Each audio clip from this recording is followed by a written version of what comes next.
Okay, good evening friends. So ನಿನ್ನೆ ಕ್ಲಾಸ್ದಲ್ಲಿ ನಾವು already discussion ಮಾಡ್ತಾ ಇದ್ದೇವೆ ಸ್ನೇಹಿತರೆ. ಯಾವ ನದಿಯ ಬಗ್ಗೆ ಅಂದರೆ ಮಹಾನದಿಯ ಬಗ್ಗೆ ನಾವು ಡಿಸ್ಕಷನ್ ಮಾಡ್ತಾ ಇದ್ದೇವೆ. ಯಾವ ನದಿ? ಮಹಾನದಿ.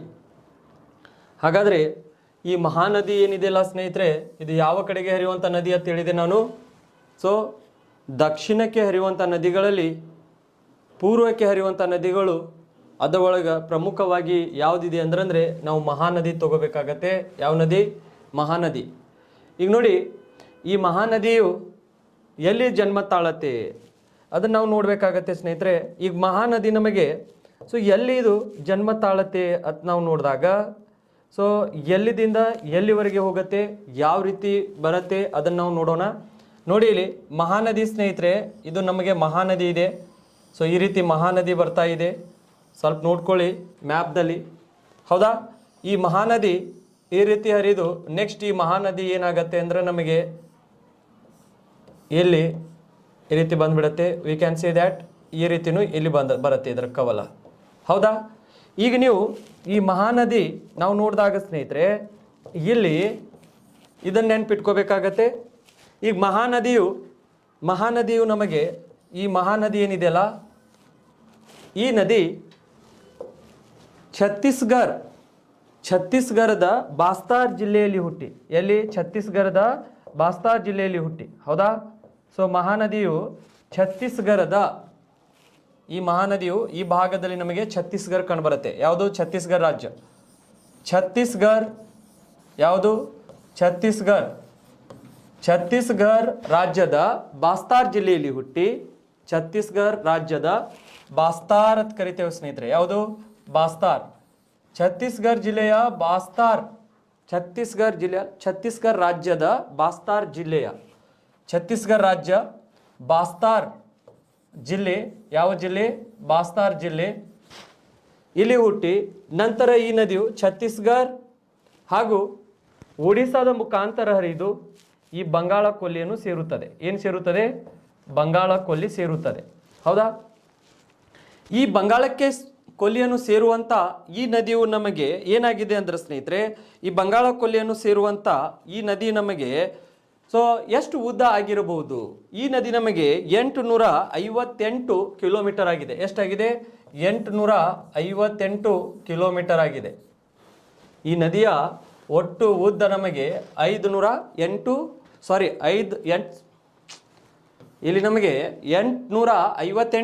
ಕಿಲೋಮೀಟರ್ ಆಗಿದೆ. ಎಷ್ಟು ಕಿಲೋಮೀಟರ್ ಆಗಿದೆ?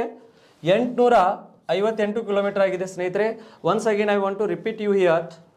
ಸೊ ಮಹಾನದಿಯು ಛತ್ತೀಸ್ಗಢ ರಾಜ್ಯದ ಬಾಸ್ತಾರ್ ಜಿಲ್ಲೆಯಲ್ಲಿ ಹುಟ್ಟಿ. ಛತ್ತೀಸ್ಗಢ ಹಾಗೂ ಒಡಿಸ್ಸಾದ ಮುಖಾಂತರ ಹರಿದು ಒಡಿಸ್ಸಾದ ಹತ್ತಿರ ಏನು ಕೂಡುತ್ತದೆ ಇದು? ಸೊ ಬಂಗಾಳ ಕೊಲ್ಲಿಯನ್ನು ಕೂಡುತ್ತದೆ. ಯಾವ ನದಿ? ಮಹಾನದಿ. ಹಾಗಾದರೆ ಈ ಮಹಾನದಿಯ ಒಟ್ಟು ಉದ್ದ ಎಷ್ಟಾಗಿದೆ ಅಂದ್ರೆ ಸ್ನೇಹಿತರೆ, 858 ಕಿಲೋಮೀಟರ್. 858 ಕಿಲೋಮೀಟರ್ ಒಟ್ಟು ಈ ನದಿಯ ಉದ್ದವಾಗಿದೆ.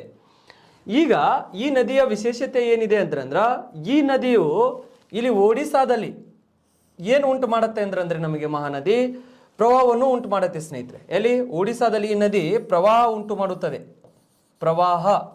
ಈ ನದಿ ಒಡಿಸ್ಸಾ ರಾಜ್ಯದಲ್ಲಿ ಪ್ರವಾಹವನ್ನು ಉಂಟು ಮಾಡುತ್ತದೆ. ಈಗ ಒಡಿಸ್ಸಾ ರಾಜ್ಯದಲ್ಲಿ ಏನು ಪ್ರವಾಹ ಉಂಟು ಮಾಡುತ್ತಲ್ಲ ಈ ನದಿ, ಹಾಗಾಗಿ ಇದಕ್ಕೆ ನಾವು ಒಡಿಸ್ಸಾ ರಾಜ್ಯದ ಕಣ್ಣೀರು ಅಂತ ಕರಿತೇವೆ. ಯಾರ ಕಣ್ಣೀರು ಇದು?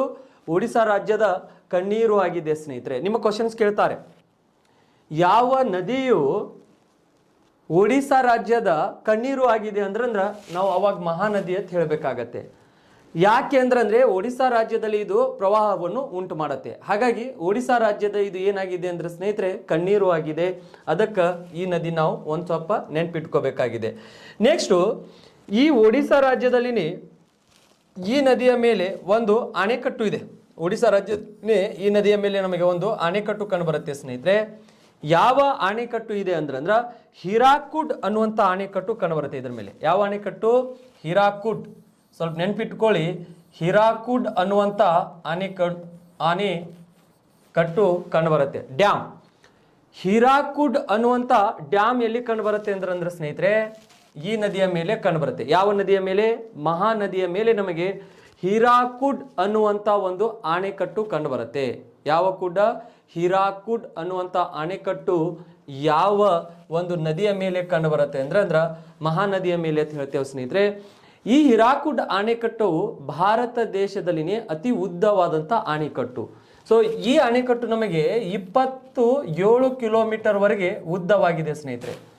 ಅತಿ ಎತ್ತರದ ಅಲ್ಲ, ಅತಿ ಉದ್ದವಾದ. This is the longest dam in India. So Bharat ದೇಶದಲ್ಲಿ ಅತಿ ಉದ್ದವಾದಂಥ ಅಣೆಕಟ್ಟು ಯಾವುದಾಗಿದೆ ಅಂದರೆ ಹಿರಾಕುಡ್ ಅಣೆಕಟ್ಟು ಆಗಿದೆ ಅಂತ ನಾವು ಹೇಳಬೇಕಾಗತ್ತೆ. ಈ ಹಿರಾಕುಡ್ ಅಣೆಕಟ್ಟು ಸ್ನೇಹಿತರೆ ಯಾವ ನದಿಯ ಮೇಲೆ ಇದೆ? ಮಹಾ ನದಿಯ ಮೇಲೆ ಇದೆ ಅಂತ ನಾವು ಹೇಳ್ತೇವೆ. ಸೊ ನಿಮ್ಮ ಕ್ವಶನ್ಸ್ ಇಲ್ಲಿ ಜಾಸ್ತಿ ಅವ್ರು ಕೇಳುವುದು ಏನಂದ್ರೆ ಮಹಾನದಿ ಯಾವ ರಾಜ್ಯದ ಕಣ್ಣೀರು ಅಂತ ಕೇಳ್ತಾರೆ. ಇದು ಒಡಿಶಾ ರಾಜ್ಯದ ಕಣ್ಣೀರು. ಹಾಗಾದ್ರೆ ಮಹಾನದಿ ಯಾವ ರಾಜ್ಯದಿಂದ ಹುಟ್ಟಿ ಬರುತ್ತದೆ? ಛತ್ತೀಸ್ಗಢ ರಾಜ್ಯದ ಬಾಸ್ತಾರ್ ಜಿಲ್ಲೆಯಿಂದ. ಎಲ್ಲಿ ಬರುತ್ತೆ ಇದು? ನೆಕ್ಸ್ಟ್ ಛತ್ತೀಸ್ಗಢದಿಂದ ಒಡಿಶಾಗೆ ಬರುತ್ತೆ. ಒಡಿಶಾ ನಂತರ ಬಂಗಾಳ ಕೊಲ್ಲಿಯನ್ನು ಸೇರುತ್ತದೆ. ಈ ನದಿಯ ಒಟ್ಟು ಉದ್ದ ಎಷ್ಟಾಗಿದೆ ಸ್ನೇಹಿತರೆ? 5 ನೋಡ್ರಿ ಇಲ್ಲಿ. ಸೊ 858 ಕಿಲೋಮೀಟರ್ ಆಗಿದೆ. 858 ಕಿಲೋಮೀಟರ್ ಈ ನದಿಯ ಒಟ್ಟು ಉದ್ದವಾಗಿದೆ. ನೆಕ್ಸ್ಟ್ ಈ ನದಿಯ ಮೇಲೆ ಯಾವ ಡ್ಯಾಮ್ ಇದೆ ಅಂದ್ರೆ ಹಿರಾಕುಡ್ ಅನ್ನುವಂಥ ಡ್ಯಾಮ್ ಇದೆ. ಇದು ಭಾರತ ದೇಶದಲ್ಲಿನೇ ಅತಿ ಉದ್ದವಾದಂಥ ಅಣೆಕಟ್ಟು ಆಗಿದೆ ಸ್ನೇಹಿತರೆ. Please remember. ನೆಕ್ಸ್ಟು ಅಲ್ಲಿಂದ ನಾವು ಈ ಹಿರಾಕುಡ್ ಡ್ಯಾಮ್ ಒಡಿಶಾದಲ್ಲಿನೇ ಇದೆ. ನೆಕ್ಸ್ಟು ಈ ನದಿಯು ಒಡಿಶಾದಲ್ಲಿ ಪ್ರವಾಹ ಉಂಟು ಮಾಡುವುದರಿಂದ ಒಡಿಶಾ ರಾಜ್ಯದ ಏನಂತ ಕರಿತೇವೆ ಅಂದ್ರೆ ಕಣ್ಣೀರು ಅಂತ ಕರಿತೇವೆ. ಯಾಕೆ ಈ ನದಿಗಳು ಪ್ರವಾಹ ಉಂಟು ಮಾಡ್ತಾವೆ ಅಂದ್ರೆ ನದಿಗಳು ಹರಿದು ಬರುವಾಗ ಸ್ನೇಹಿತರೆ ಹಲವಾರು ಕಣಗಳನ್ನು ತೊಗೊಂಡು ಬಂದಿರ್ತವೆ. ಅವಾಗ ಅದು ಹೂಳು ತುಂಬಿ ನೀರಿನ ಮಟ್ಟ ಏನಾಗ್ಬಿಡ್ತೈತಿ ಅಂದ್ರೆ ಮೇಲೆ ಬಂದ್ಬಿಡ್ತೈತಿ. ಅವಾಗ ಅಪಾರ ಪ್ರಮಾಣದಲ್ಲಿ ಏನು ನೀರು ಹರಿದು ಬರುತ್ತಲ್ಲ ಅವಾಗ ನದಿ ಏನಂದ್ರೆ ಪ್ರವಾಹ ಉಂಟು ಮಾಡಿಬಿಡುತ್ತೆ. ಹಾಗಾಗಿ ಅಲ್ಲಿ ಪ್ರವಾಹಕ್ಕೆ ಆ ಊರಾಗ ನೀರು ಹೋಯ್ತಂದ್ರೆ ಊರೆಲ್ಲ ಮುಳುಗಡೆ ಆಯ್ತಂದ್ರೆ ನದಿ ನೀರಿನಿಂದ ಅದಕ್ಕೆ ನಾವು ಪ್ರವಾಹ ಅಂತ ಕರಿತೇವೆ. ಯಾವುದಾದ್ರೂ ಊರಾಗ ನೀರು ಬತ್ತಂದ್ರೆ ನದಿಯ ನೀರು ಅದಕ್ಕೆ ನಾವು ಪ್ರವಾಹಕ್ಕೆ ಕರಿತೇವೆ. ಹಾಗಾಗಿ ಅಪಾರ ಪ್ರಮಾಣದಿಂದ ನೀರು ಬಂದ್ಬಿಡತ್ತೆ ಸ್ನೇಹಿತರೆ. ಅದಕ್ಕೆ ಈ ನದಿ ಏನಂದ್ರೆ ಎಲ್ಲಿ ಪ್ರವಾಹ ಉಂಟು ಮಾಡುತ್ತೆ?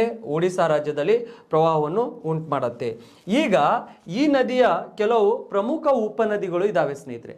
ಆ ಪ್ರಮುಖ ಉಪನದಿಗಳನ್ನು ನಾವು ಒಂದು ಸ್ವಲ್ಪ ಇಲ್ಲಿ ನೋಡಬೇಕಾಗಿದೆ. ಯಾಕಂದರೆ ಅವು ಇಂಪಾರ್ಟೆಂಟ್ ಇರುವಂಥ ಪ್ರಮುಖ ಉಪನದಿಗಳು ಇದ್ದಾವೆ.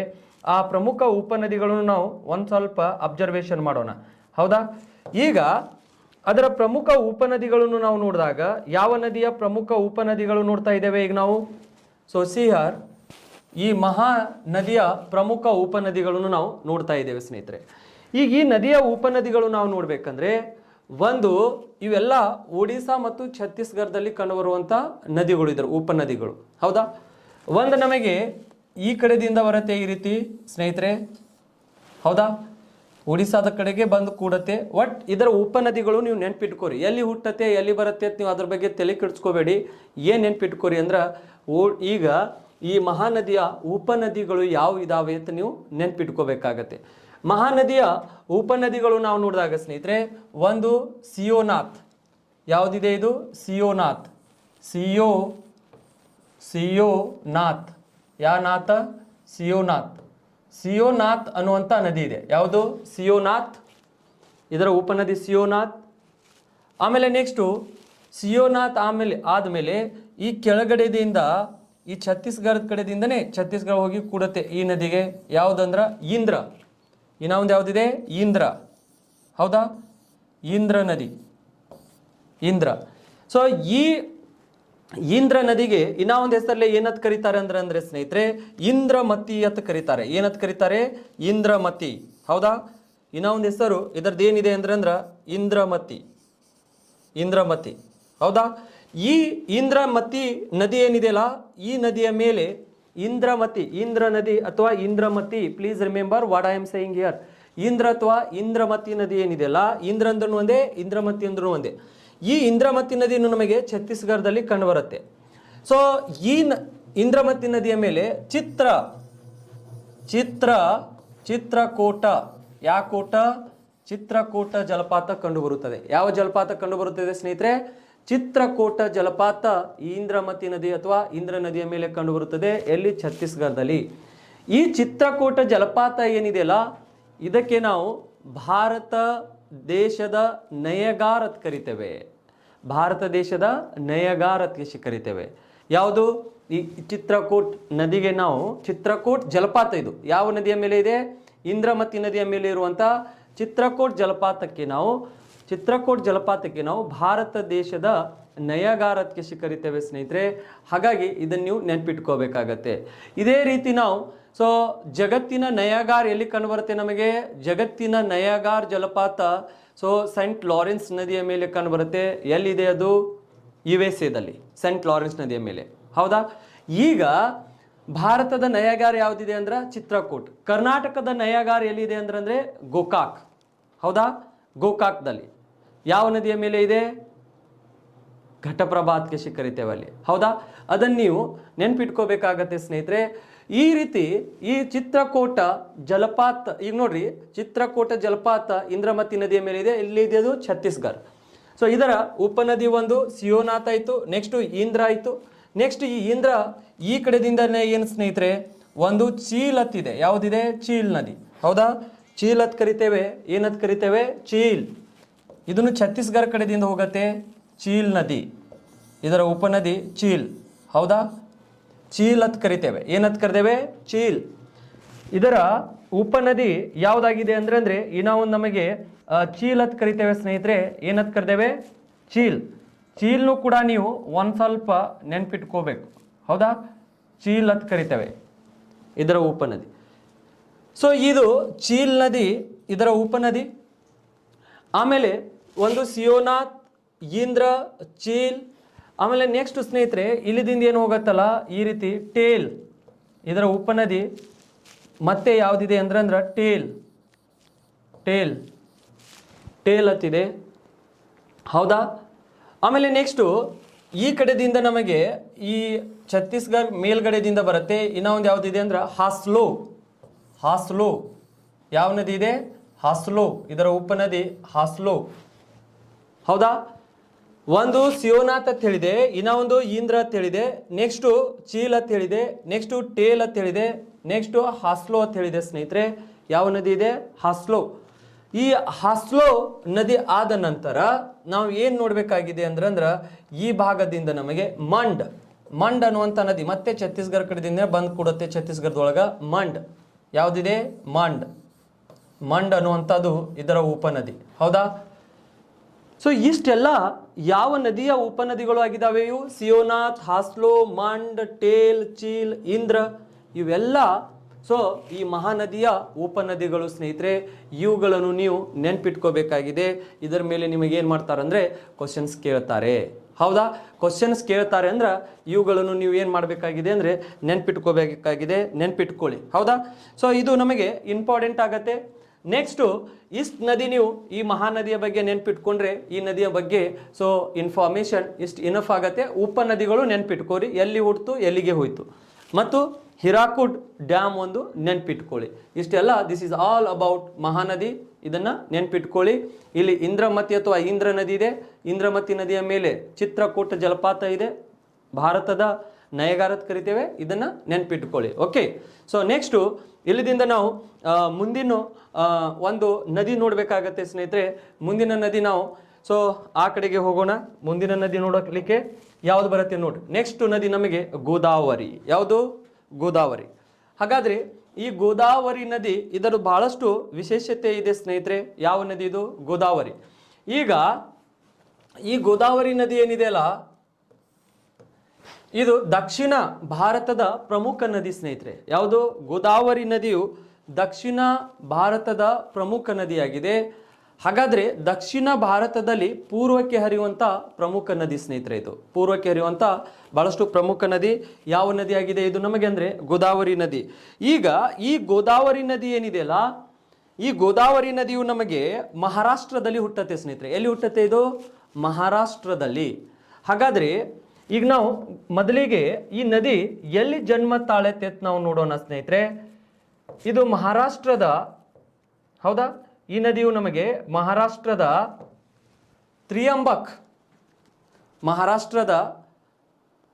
ತ್ರಿಯಂಬಕ್ ಎಂಬ ಸ್ಥಳದಲ್ಲಿ ಹುಟ್ಟಿ. ಈ ನದಿಯು ಇಲ್ಲಿ ತ್ರಿಯಂಬಕ್ ಅಥವಾ ತ್ರಿಯಂಬಕೇಶ್ವರ ಅಂತ ಕರಿತೇವೆ, ನಾಸಿಕದ ಹತ್ತಿರ. ಮಹಾರಾಷ್ಟ್ರದ ತ್ರಿಯಂಬಕ್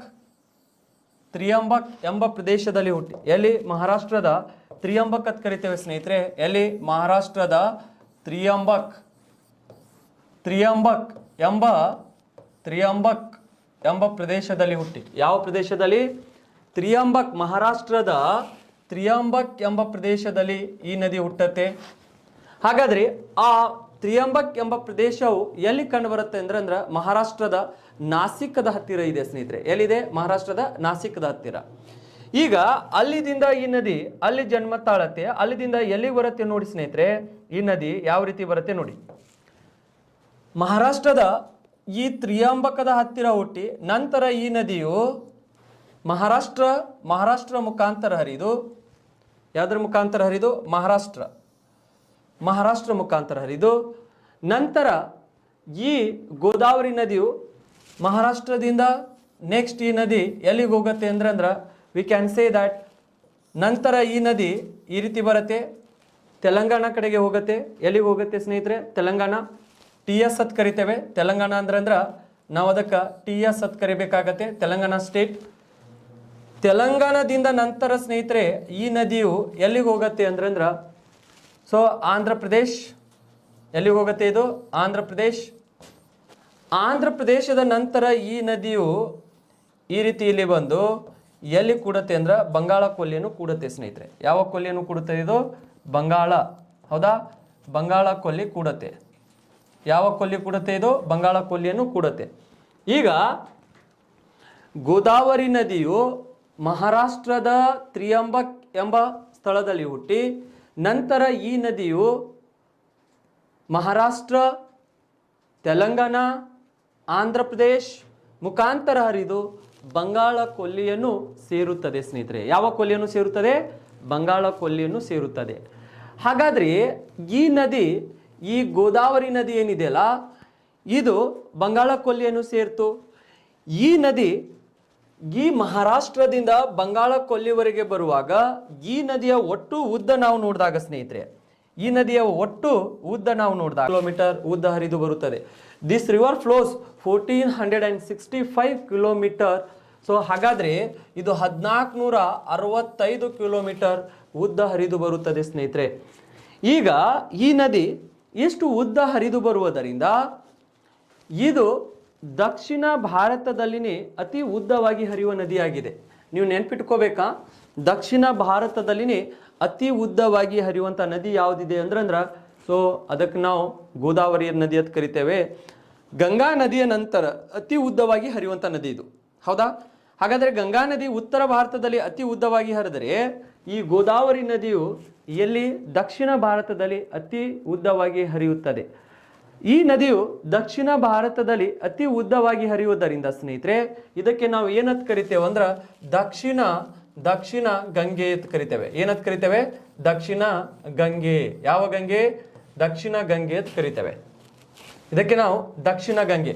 ಈಗ ನಿಮಗ ದಕ್ಷಿಣ ಗಂಗೆ ಅಂತ ನೀವು ಅಲ್ಲಿ ಇಲ್ಲಿ ಓದಿರ್ತೀರಿ ಸ್ನೇಹಿತರೆ. ದಕ್ಷಿಣ ಗಂಗೆ ಅಂದ್ರೆ ಕಾವೇರಿ ನದಿಗೆ ನಾವು ದಕ್ಷಿಣ ಗಂಗೆ ಅಂತ ಕರಿಬೇಕು ಅಂತ ನಿಮಗ ಅಲ್ಲಿ ಇಲ್ಲಿ ಕಲಿಸಿರ್ತಾರೆ. ನೀವು ಕೂಡ ಓದಿರ್ತೀರಿ ಅಲ್ಲಿ ಇಲ್ಲಿ ಬುಕ್ನ್ಯಾಗ. So that is the I said here that is the purely wrong things. ಹೌದಾ? ಅದು ಬಹಳಷ್ಟು ತಪ್ಪಿದೆ ಸ್ನೇಹಿತರೆ. ಯಾಕಂದ್ರೆ ಅದು ತಪ್ಪಾಗಿ ಅವರು ಮೆನ್ಷನ್ ಮಾಡಿದ್ದಾರೆ. If you want to read NCERT books, so government source NCERTನೇ ನಿಮ್ಮ ಎಕ್ಸಾಮ್ದಲ್ಲಿ ಫೈನಲ್ ಆಗುತ್ತೆ. ಹಾಗಾಗಿ ಏನು ನಾವು ಹೇಳ್ತಾ ಇದ್ದೇವಲ್ಲ NCERT ಬುಕ್ಸ್ದಲ್ಲಿನೂ ಇದೆ. ಗೋದಾವರಿ ನದಿಯು ಗೋದಾವರಿ ನದಿಗೆ ದಕ್ಷಿಣದ ಗಂಗೆ ಎಂದು ಕರೆಯುವರು ಅಂತ. ಹೌದಾ? NCERT ಬುಕ್ಸ್ದಲ್ಲಿನೂ ಕೂಡ. ಬಟ್ ಸ್ಟೇಟ್ ಬುಕ್ದಲ್ಲಿ ಏನಂದ್ರೆ ಸ್ವಲ್ಪ ಇನ್ಫಾರ್ಮೇಷನ್ ಕೆಲವೊಂದು ತಪ್ಪಿದ್ದಾವೆ ಅಥವಾ ಕೆಲವೊಂದು ಆಥರ್ ಬುಕ್ದಲ್ಲಿನೂ ತಪ್ಪಿರ್ತಾವೆ. ಅದಕ್ಕೆ ನೀವು ಏನಂದ್ರೆ ಇಷ್ಟು ನೆನ್ಪಿಟ್ಕೊಳ್ಳಿ. ದಕ್ಷಿಣ ಗಂಗೆ ತಂದಾಗ ನಾವು ಯಾವ ಗಂಗೆ ಅಂದಾಗ ದಕ್ಷಿಣ ಗಂಗೆ ಅಂದ್ರೆ ನಮಗೆ ಯಾವ ನದಿ ಆಗಿರುತ್ತೆ ಅಂದ್ರೆ ಸ್ನೇಹಿತರೆ ಇದು ಗೋದಾವರಿ ನದಿ ಆಗಿರುತ್ತೆ. ಯಾವ ನದಿ ಆಗಿರುತ್ತೆ?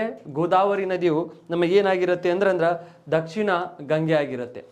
ಈಗ ನಿಮಗೆ ಕೆಲವೊಂದು ಸರ್ತಿಯ ಕ್ವಶನ್ಸ್ ಕೇಳ್ತಾರೆ.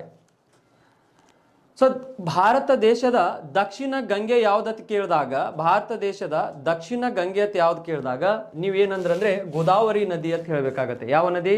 ಗೋದಾವರಿ. ಸೊ ಈ ಗೋದಾವರಿ ನದಿಯು 1465 ಕಿಲೋಮೀಟರ್ ಉದ್ದ ಇದೆ ಸ್ನೇಹಿತರೆ. ನೆಕ್ಸ್ಟು ಈ ನದಿಗೆ ನಾವು ಏನಂತ ಕರಿತೇವೆ ಅಂದ್ರೆ ರುದ್ಧ ಗಂಗೆ ಅಂತೂ ಕೂಡ ಕರಿತೇವೆ. ಏನಂತ ಕರಿತೇವೆ? ರುದ್ಧ ಗಂಗೆ ಅಂತ ಕರಿತೇವೆ. ಯಾ ಗಂಗೆ? ರುದ್ಧ ಗಂಗೆ. ಸೊ ರುದ್ಧ ಗಂಗೆನು ಅಂತ ಕೂಡ ಕರಿತೇವೆ ಸ್ನೇಹಿತರೆ. ಈ ನದಿಗೆ ರುದ್ಧ ಗಂಗೆ ಅಂತ ಕರಿತೇವೆ. ಯಾಕಂದ್ರೆ ಈ ನದಿಯು ರುದ್ಧ ಗಂಗೆ ಅಂತ ಯಾಕಾಗತ್ತೆ ಅಂದ್ರ ಸೊ ರುದ್ಧ ಗಂಗೆ ಅಂದ್ರೆ ಈ ನದಿ ಈ ಭಾಗದಲ್ಲಿ ನಮಗೆ ದಕ್ಕನ ಪ್ರಸ್ಥಭೂಮಿಯ ಮುಖಾಂತರ ಅಂದ್ರೆ ಭಾರತದ ಅತ್ಯಂತ ಹಳೆಯ ಒಂದು ದಕ್ಕನ ಪ್ರಸ್ಥಭೂಮಿ ಏನಾಗಿದೆಯಲ್ಲ, ಡೆಕ್ಕನ್ ಟ್ರ್ಯಾಪ್ ಏನಾಗಿದೆಯಲ್ಲ ಭಾರತ ದೇಶದಲ್ಲಿ. ಈಗ ನೋಡಿ, ಇದು ನಮ್ಮ ಭಾರತ ದೇಶ. ಈ ಭಾರತ ದೇಶದಲ್ಲಿ ಇಲ್ಲಿ ನಮಗೆ ಏನಿದೆ ಅಂದ್ರೆ ಒಂದು ದಕ್ಕನ ಪ್ರಸ್ಥಭೂಮಿ ಇದೆ ಈ ರೀತಿ, ಹೌದಾ? ಈ ಡೆಕ್ಕನ್ ಟ್ರ್ಯಾಪ್ ಏನಿದೆಯಲ್ಲ ಇದು ಅತ್ಯಂತ ಹಳೆಯ ಭೂಪ್ರದೇಶ. ಇದು ಇಂಥ ಅತ್ಯಂತ ಹಳೆಯ ಭೂಪ್ರದೇಶದಿಂದ ಈ ನದಿ ಈ ರೀತಿ ಹರಿತಾ ಇದೆ ಸ್ನೇಹಿತರೆ, ಈ ರೀತಿ ಹರಿತಾ ಇದೆ. ಹಾಗಾಗಿ ಇಂಥ ಪ್ರದೇಶದಿಂದ ಈ ನದಿ ಹರಿದು ಬರುವುದರಿಂದ ಈ ನದಿ ಏನಾಗಿದೆ ಅಂದ್ರೆ ಅತ್ಯಂತ ಹಳೆಯ ಶಿಲೆಗಳಲ್ಲಿ ಅಥವಾ ಗೋಂಡ್ವಾನ ಪ್ರದೇಶದಲ್ಲಿ ಈ ನದಿ ಹರಿಯುತ್ತದೆ. ಹಾಗಾಗಿ ಈ ನದಿಗೆ ನಾವು ಏನಂತಂದ್ರ ರುದ್ಧ ಗಂಗೆ ಅಂತ ಕರೆದೇವೆ. ಯಾವ ಗಂಗೆ? ರುದ್ಧ ಗಂಗೆ ಅಂತ ಕರಿತೇವೆ. ಸೊ ಇದನ್ನು ಕೂಡ ನೀವು ನೆನ್ಪಿಟ್ಕೋಬೇಕಾಗತ್ತೆ. ಯಾವ ನದಿಗೆ? ಗೋದಾವರಿ ನದಿಗೆ.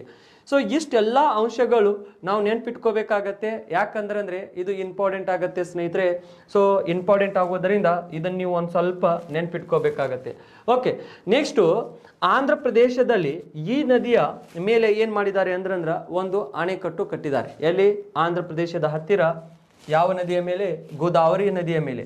ಈ ಆಂಧ್ರ ಪ್ರದೇಶದ ಹತ್ತಿರ ಈ ಭಾಗದಲ್ಲಿ ಏನಂದ್ರೆ ಒಂದು ಪೋಲಾವರಂ ಅನ್ನುವಂಥ ಅಣೆಕಟ್ಟು ಕಟ್ಟಿದ್ದಾರೆ ಸ್ನೇಹಿತರೆ. ಯಾವುದು? ಪೋಲಾವರಂ. ಪೋಲಾವರಂ, ಹೌದಾ? ಪೋಲಾವರಂ ಅನ್ನುವಂಥ ಒಂದು ಅಣೆಕಟ್ಟು ಕಟ್ಟಿದ್ದಾರೆ.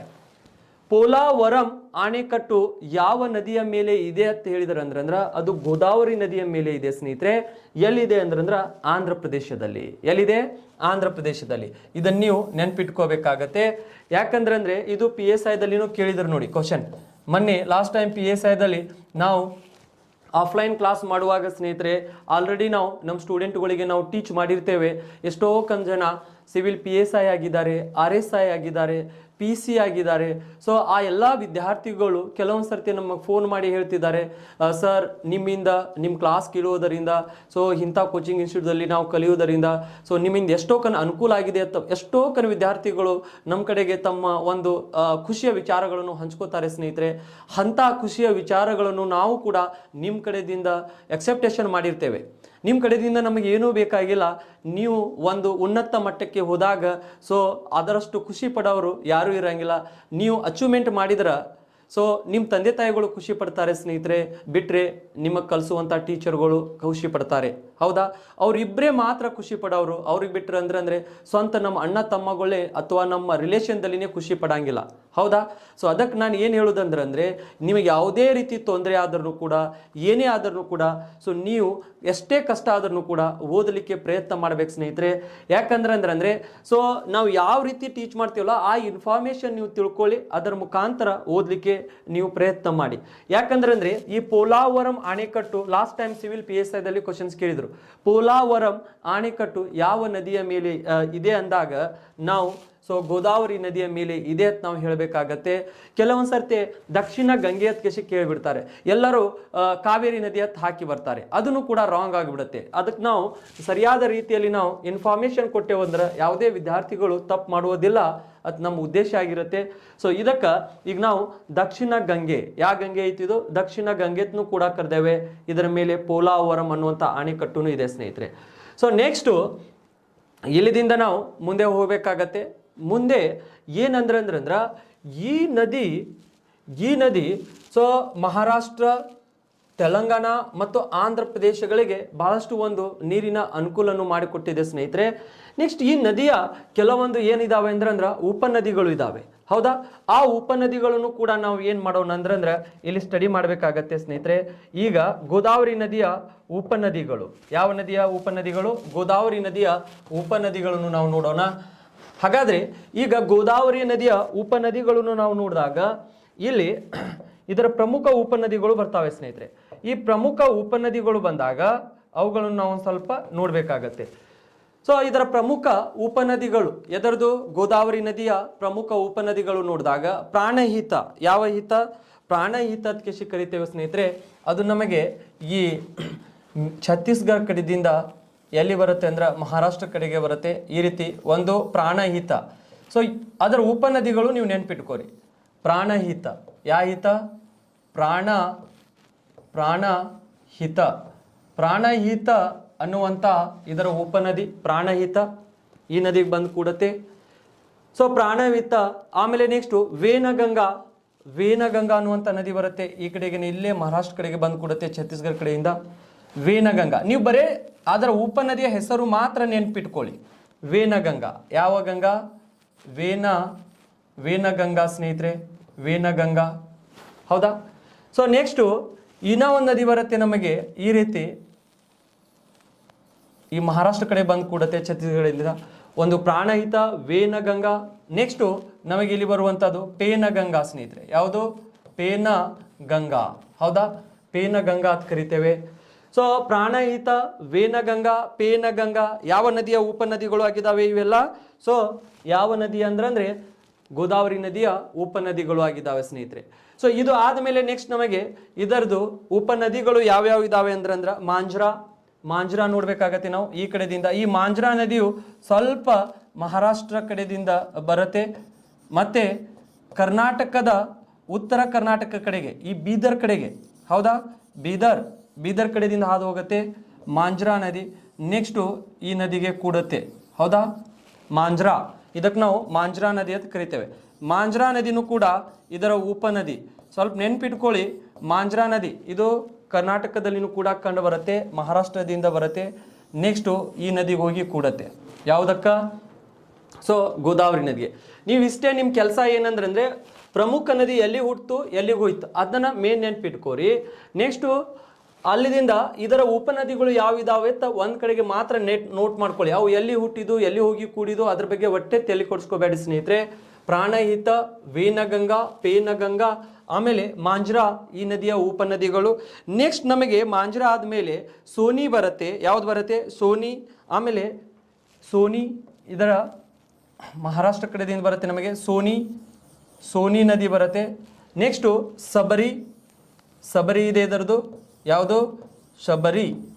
ಯಾವ ನದಿ? ಶಬರಿ ನದಿ. ಸೊ ಇಷ್ಟೆಲ್ಲ ನಮಗೆ ಎದರ ಉಪನದಿಗಳು ಆಗಿದ್ದಾವೆ. ಇವೆಲ್ಲ ನದಿಗಳನ್ನು ನೋಡಿದಾಗ ಗೋದಾವರಿ ನದಿಯ ಉಪನದಿಗಳು ಸ್ನೇಹಿತರೆ ಇವೆಲ್ಲ. ಒಂದು ಪ್ರಾಣಹಿತ, ವೇನಗಂಗಾ, ಪೇನಗಂಗಾ, ಮಾಂಜ್ರಾ, ಸೋನಿ, ಆಮೇಲೆ ಸಬರಿ ಇವೆಲ್ಲವೂ ಕೂಡ ಎದರ ಉಪನದಿಗಳು ಆಗಿದ್ದಾವೆ ಅಂದರೆ ಸೊ ಗೋದಾವರಿ ನದಿಯ ಉಪನದಿಗಳು ಅಂತ ನಾವು ಹೇಳಬೇಕಾಗತ್ತೆ. ಸೊ ಇಲ್ಲಿ ನೀವು ಏನು ನೆನ್ಪಿಟ್ಕೋಬೇಕಾಗತ್ತೆ? ಈ ನದಿಯ ವಿಶೇಷತೆ ಏನಿದೆ? ಈ ನದಿಯ ವಿಶೇಷತೆ ಇಲ್ಲಿ ನಾವು ನೋಡಿದಾಗ ಸೊ ಇಲ್ಲಿ ಕೆಲವೊಂದು ಸರ್ತಿ ಏನಂದ್ರೆ ಈ ನಾಸಿಕದ ಹತ್ತಿರ ಕುಂಭಮೇಳನು ಕೂಡ ಮಾಡ್ತಿರ್ತಾರೆ ಸ್ನೇಹಿತರೆ. ಏನು? ಕುಂಭಮೇಳ. ಸೊ ಈ ಕುಂಭಮೇಳ 12 ವರ್ಷಕ್ಕೊಮ್ಮೆನೋ ಈ ರೀತಿ ಮಾಡ್ತಿರ್ತಾರೆ. ಎಲ್ಲಿ ಅಂದ್ರೆ ಮಹಾರಾಷ್ಟ್ರದ ಹತ್ತಿರ, ಈ ನಾಸಿಕದ ಹತ್ತಿರ, ಈ ನದಿಯ ತೀರ ಪ್ರದೇಶದ ಕಡೆಗೆ. ಹಾಗಾದರೆ ಈಗ ನಾವು ಇಷ್ಟೇ ನೆನ್ಪಿಟ್ಕೋಬೇಕಾಗಿದೆ, ಗೋದಾವರಿ ನದಿ ಅಂದರೆ ಏನು? ಗೋದಾವರಿ ನದಿ ಅಂದರೆ ಗೋದಾವರಿ ನದಿಯು ಮಹಾರಾಷ್ಟ್ರದ ನಾಸಿಕದ ಹತ್ತಿರ ತ್ರಿಯಂಬಕ್ ಎಂಬ ಸ್ಥಳದಲ್ಲಿ ಹುಟ್ಟಿ, ನಂತರ ಈ ನದಿಯು ಮಹಾರಾಷ್ಟ್ರ, ತೆಲಂಗಾಣ, ಆಂಧ್ರ ಪ್ರದೇಶದ ಮುಖಾಂತರ ಹರಿದು ನೆಕ್ಸ್ಟ್ ಇದು ಬಂಗಾಳ ಕೊಲ್ಲಿಯನ್ನು ಸೇರುತ್ತದೆ. ಹೌದಾ? ಈ ನದಿಯ ಒಟ್ಟು ಉದ್ದವು 1465 ಕಿಲೋಮೀಟರ್ ಆಗಿದೆ. ಎಷ್ಟಾಗಿದೆ? 1465 ಕಿಲೋಮೀಟರ್ ಈ ನದಿಯ ಒಟ್ಟು ಉದ್ದವಾಗಿದೆ. ಹಾಗಾದರೆ ಈ ನದಿಯು ಭಾರತ ದೇಶದಲ್ಲಿ 2ನೇ ಅತಿ ಉದ್ದವಾಗಿ ಹರಿಯುವಂಥ ನದಿಯಾಗಿದೆ ಗಂಗಾ ನದಿಯ ನಂತರ. ನೆಕ್ಸ್ಟು ಈ ನದಿಯು ದಕ್ಷಿಣ ಭಾರತದಲ್ಲಿ ಅತಿ ಉದ್ದವಾಗಿ ಹರಿಯುವಂಥ ನದಿಯಾಗಿದೆ. ಹಾಗಾಗಿ ಈ ನದಿಯು ದಕ್ಕನ ಪ್ರಸ್ಥಭೂಮಿಯ ಮುಖಾಂತರ ಹರಿಯುವುದರಿಂದ ಈ ದಕ್ಕನ ಪ್ರಸ್ಥಭೂಮಿಯು ಅತ್ಯಂತ ಹಳೆಯ ಭೂಭಾಗ ಆಗಿರುವುದರಿಂದ ಇದಕ್ಕೆ ವೃದ್ಧ ಗಂಗೆ ಅಂತ ಕರಿತೇವೆ ನಾವು. ಏನಂತ ಕರಿತೇವೆ? ವೃದ್ಧ ಗಂಗೆ ಅಂತ ಕರಿತೇವೆ. ಯಾವುದಕ್ಕಂದ್ರೆ ಈ ಗೋದಾವರಿ ನದಿಗೆ. ನೆಕ್ಸ್ಟು ಈ ಗೋದಾವರಿ ನದಿಗೆ ನಾವು ದಕ್ಷಿಣ ಗಂಗೆ ಅಂತ ಕರಿತೇವೆ. ದಕ್ಷಿಣ ಭಾರತದಲ್ಲಿ ಅತಿ ಉದ್ದವಾಗಿ ಹರಿಯುವುದರಿಂದ. ನೆಕ್ಸ್ಟ್ ಈ ನದಿಯ ಮೇಲೆ ಸ್ನೇಹಿತರೆ ನಮಗೆ ಸೊ ಒಂದು ಡ್ಯಾಮ್ ಇದೆ, ಯಾವುದಿದೆ ಅಂದ್ರೆ ಪೋಲಾವರಂ ಅನ್ನುವಂಥ ಅಣೆಕಟ್ಟು ಇದೆ. ಎಲ್ಲಿ? ಆಂಧ್ರ ಪ್ರದೇಶದಲ್ಲಿ. ಹೌದಾ? ಅದನ್ನು ನಾವು ನೆನ್ಪಿಟ್ಕೋಬೇಕಾಗತ್ತೆ. ನೆಕ್ಸ್ಟ್ ಈ ನದಿಯ ಒಂದು ವಿಶೇಷತೆ ಏನಿದೆ ಅಂದ್ರೆ ಈ ನದಿಯ ಉಪನದಿಗಳಾದಂಥ ಯಾವ್ಯಾವಿದಾವೆ? Pranahita, ವೇನಗಂಗಾ, ಪೇನಗಂಗಾ, Manjra, Sony, Sabri. ಈ ನದಿಯ ಏನಿದಾವೆ ಅಂದ್ರೆ ಉಪನದಿಗಳು ಇದಾವೆ ಸ್ನೇಹಿತರೆ. ಹಾಗಾಗಿ ಈ ನದಿ ನೀವು ನೆನ್ಪಿಟ್ಕೋಬೇಕಾಗತ್ತೆ. ಯಾವುದು? ಗೋದಾವರಿ ನದಿ. ಸೊ ಗೋದಾವರಿ ನದಿ ಇಷ್ಟು ನೀವು ನೆನ್ಪಿಟ್ಕೊಂಡ್ರೆ ಇಲ್ಲಿದಿಂದ ನಿಮಗೆ ಏನಂದ್ರೆ ಒಂದು ಕ್ವಶನ್ಸ್ ಬರುತ್ತೆ ಸ್ನೇಹಿತರೆ. ನಾವು ಏನು ಡಿಸ್ಕಷನ್ ಮಾಡಿದ್ದೇವಲ್ಲ ಅದರಲ್ಲಿನೇ ಕ್ವಶನ್ಸ್ ಬರುತ್ತೆ. ಹಾಗಾಗಿ ಗೋದಾವರಿ ನದಿಯನ್ನು ನೀವು ನೆನ್ಪಿಟ್ಕೊಳ್ಳಿ. ಓಕೆ, ನೆಕ್ಸ್ಟ್ ನದಿ ಹೋಗ್ಬೇಕಾಗತ್ತೆ ನಾವು. ನೆಕ್ಸ್ಟ್ ನದಿ ಯಾವುದಿದೆ ಅಂದ್ರೆ ನಮಗೆ ಕೃಷ್ಣಾ ನದಿ ಇದೆ. ಯಾವುದು? ಕೃಷ್ಣಾ. ಹೌದಾ? ಈಗ ಈ ಕೃಷ್ಣಾ ನದಿನೂ ಕೂಡ ನಮಗೆ ಏನಾಗತ್ತೆ ಅಂದ್ರೆ ಸ್ನೇಹಿತರೆ ಇದು ಬಹಳಷ್ಟು ಇಂಪಾರ್ಟೆಂಟ್ ಆಗತ್ತೆ. ಯಾಕಂದ್ರೆ ನಾವು ಕರ್ನಾಟಕದಲ್ಲಿನೂ ಕೂಡ ಈ ನದಿ ಹರಿದು ಹೋಗುವುದರಿಂದ ಇದು ನಮಗೆ ಬಹಳಷ್ಟು ಇಂಪಾರ್ಟೆಂಟ್ ಆಗತ್ತೆ. ಯಾವುದು? ಈ ಕೃಷ್ಣಾ ನದಿ. ಈಗ ಈ ಕೃಷ್ಣಾ ನದಿ ನಾವು ನೋಡಬೇಕಾಗತ್ತೆ. ಹಾಗಾದ್ರೆ ಈ ಕೃಷ್ಣಾ ನದಿಯು ಎಲ್ಲಿ ಹುಟ್ಟತ್ತೆ? ಇದು ಮಹಾರಾಷ್ಟ್ರದ ಮಹಾಬಲೇಶ್ವರದ ಹತ್ತಿರ. ಎಲ್ಲಿ ಹುಟ್ಟತ್ತೆ ಇದು? ನೋಡಿ ಸ್ನೇಹಿತರೆ, ಕೃಷ್ಣಾ ನದಿ ಹೆಡ್ಡಿಂಗ್ ಹಾಕೊಳ್ಳಿ. ಕೃಷ್ಣಾ ನದಿ ಕೃಷ್ಣಾ ನದಿಯು ಮಹಾರಾಷ್ಟ್ರದ, ಈಗ ನೋಡಿ ಇಲ್ಲಿ ನಮಗೆ ಕೃಷ್ಣಾ ನದಿ ಇದೆ. ಯಾವ ನದಿ? ಇದು ಕೃಷ್ಣಾ ನದಿ. ಹೌದಾ? ಈ ಕೃಷ್ಣಾ ನದಿ ಈ ರೀತಿ ಇದೆ ನೋಡಿ. ಮೊದಲ ಯಾವ ರೀತಿ ಇದು ನದಿ ಹರಿತಾ ಇದೆ, ಯಾವ ಕಡೆಗೆ ಹೋಗ್ತಾ ಇದೆ ನೋಡಿ, ಈ ರೀತಿ ಬರ್ತಾ ಇದೆ. ಹೌದಾ? ಈ ರೀತಿ ಬಂದು ಇದು ಏನು ಸೇರ್ತಾ ಇದೆ? ಬಂಗಾಳ ಕೊಲ್ಲಿಯನ್ನು ಸೇರ್ತಾ ಇದೆ ಸ್ನೇಹಿತರೆ. ಸೊ ಈಗ ಈ ರೀತಿ ಇದು ಬಂಗಾಳ ಕೊಲ್ಲಿಯನ್ನು ಸೇರ್ತಾ ಇದೆ ಅಂದ್ರೆ ಎಲ್ಲಿದಿಂದ ಬತ್ತಿದು ನದಿ? ಈ ನದಿ ಎಲ್ಲಿದಿಂದ ಬಂದಿದೆ ಅಂದ್ರೆ ಸ್ನೇಹಿತರೆ ಇದು ನಮಗೆ ಮಹಾರಾಷ್ಟ್ರದ ಮಹಾಬಲೇಶ್ವರದ ಹತ್ತಿರ. ಎಲ್ಲಿ? ಮಹಾರಾಷ್ಟ್ರದ MH ಅಂತ ಬರೀತೀವಿ ನೋಡ್ರಿ ಇಲ್ಲಿ. ಮಹಾರಾಷ್ಟ್ರದ ಮಹಾಬಲೇಶ್ವರ ಮಹಾಬಲೇಶ್ವರ ಮಹಾರಾಷ್ಟ್ರದ ಮಹಾಬಲೇಶ್ವರದ ಹತ್ತಿರ ಹುಟ್ಟಿ ನಂತರ ಈ ನದಿಯು ಮಹಾರಾಷ್ಟ್ರ ಮತ್ತು ಕರ್ನಾಟಕ ನಂತರ ತೆಲಂಗಾಣ ಹಾಗೂ ಆಂಧ್ರ ಪ್ರದೇಶದ ಮುಖಾಂತರ ಹರಿದು ಬಂಗಾಳ ಕೊಲ್ಲಿಯನ್ನು ಸೇರುತ್ತದೆ. ಯಾವ ಕೊಲ್ಲಿಯನ್ನು ಸೇರುತ್ತದೆ? ಬಂಗಾಳ ಕೊಲ್ಲಿಯನ್ನು ಸೇರುತ್ತದೆ. ಸೊ ಮಹಾಬಲೇಶ್ವರದ ಹತ್ತಿರ ಹುಟ್ಟಿ ಮಹಾರಾಷ್ಟ್ರ, ಕರ್ನಾಟಕ, ತೆಲಂಗಾಣ, ಆಂಧ್ರ ಪ್ರದೇಶದ ಮುಖಾಂತರ ಹರಿದು ಬಂಗಾಳ ಕೊಲ್ಲಿಯನ್ನು ಸೇರುತ್ತದೆ. ಹಾಗಾದರೆ ಈ ನದಿಯು ದಕ್ಷಿಣ ಭಾರತದಲ್ಲಿ ಏನಾಗಿದೆ ಅಂದ್ರೆ ಗೋದಾವರಿಯ ನದಿಯ ನಂತರ ಅತಿ ಪ್ರಮುಖ ನದಿ ಆಗಿದೆ. ಯಾವ ನದಿಯ ನಂತರ? ಗೋದಾವರಿ ನದಿಯ ನಂತರ ಅತಿ ಪ್ರಮುಖ ನದಿಯಾಗಿದೆ. ಯಾವುದಂದ್ರೆ ಕೃಷ್ಣಾ ನದಿ ಸ್ನೇಹಿತರೆ. ಹಾಗಾದರೆ ಈ ಕೃಷ್ಣಾ ನದಿಯು ನಮಗೆ 1400 ಕಿಲೋಮೀಟರ್ ಉದ್ದ ಹರಿಯುತ್ತದೆ. ಎಷ್ಟು ಕಿಲೋಮೀಟರ್ ಉದ್ದ ಹರಿಯುತ್ತದೆ? ಇದು 1400 ಕಿಲೋಮೀಟರ್ ಉದ್ದ ಹರಿಯುತ್ತದೆ ಸ್ನೇಹಿತರೆ. ಕೃಷ್ಣಾ ನದಿಯ ಒಟ್ಟು ಉದ್ದ ನಮಗೆ ಎಷ್ಟಿದೆ ಅಂದ್ರೆ 1400 ಕಿಲೋಮೀಟರ್ ಅಂತ ಹೇಳ್ತೇವೆ. ಎಷ್ಟು ಕಿಲೋಮೀಟರ್ ಇದೆ? 1400. ಹೌದಾ? ಈ 1400 ಕಿಲೋಮೀಟರ್ ಉದ್ದ ಹರಿಯುವಂಥ ನದಿ ಕೃಷ್ಣಾ ನದಿ. ಈಗ ನಿಮಗೆ ಕೇಳ್ತಾರೆ ಕೃಷ್ಣಾ ನದಿಯ ಒಟ್ಟು ಉದ್ದ ಎಷ್ಟಿದೆ ಅಂತ ಕೇಳಿದಾಗ 1400 ಕಿಲೋಮೀಟರ್ ಅಂತ ನಾವು ಕರಿಬೇಕಾಗತ್ತೆ. ಹಾಗಾದರೆ ಈ ನದಿಯ ಮೇಲೆ ಏನು ವಿಶೇಷತೆ ಇದೆ? ಈ ನದಿಯ ಮೇಲೆ ನಾವು ಹೇಳ್ಬೋದು ಈ ಮಹಾರಾಷ್ಟ್ರದ ಹತ್ತಿರ ಏನಿದೆ ಅಂದ್ರೆ ಸ್ನೇಹಿತರೆ ಈ ನದಿಯ ಮೇಲೆ ಈ ಮಹಾರಾಷ್ಟ್ರದ ಹತ್ತಿರ ಕೊಯ್ನಾ ಡ್ಯಾಮ್ ಇದೆ. ಈ ನದಿಯ ಮೇಲೆ ಯಾವ ಡ್ಯಾಮ್ ಇದೆ? ಕೊಯ್ನಾ ಅಣೆಕಟ್ಟು. ಹೌದಾ? ಕೊಯ್ನಾ ಅಣೆಕಟ್ಟು ಅಂತ ಕರಿತೇವೆ. ಕೊಯ್ನಾ ಡ್ಯಾಮ್.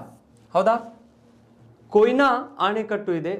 ನೆಕ್ಸ್ಟು ಕರ್ನಾಟಕದ ಹತ್ತಿರ ಬಂದಾಗ ಈ ನದಿಯ ಮೇಲೆ ಕರ್ನಾಟಕದಲ್ಲಿ ಒಂದು ಲಾಲ್ ಬಹದ್ದೂರ್ ಶಾಸ್ತ್ರಿ ಅಣೆಕಟ್ಟು ಇದೆ ಸ್ನೇಹಿತರೆ. ಯಾವುದು? ಲಾಲ್ ಬಹದ್ದೂರ್ ಶಾಸ್ತ್ರಿ. ಮೊನ್ನೆ ಕ್ವಶನ್ಸ್ ಕೇಳಿದ್ರು. ಏನು ಕ್ವಶನ್ಸ್ ಕೇಳ್ತಾರೆ ಅಂದ್ರೆ ಲಾಲ್ ಬಹದ್ದೂರ್ ಶಾಸ್ತ್ರಿ ಅಣೆಕಟ್ಟು ಯಾವ ನದಿಯ ಮೇಲೆ ಇದೆ ಅಂತ ಕೇಳ್ತಾರೆ. ಹೌದಾ? C group ಎಕ್ಸಾಮ್ದಲ್ಲಿ.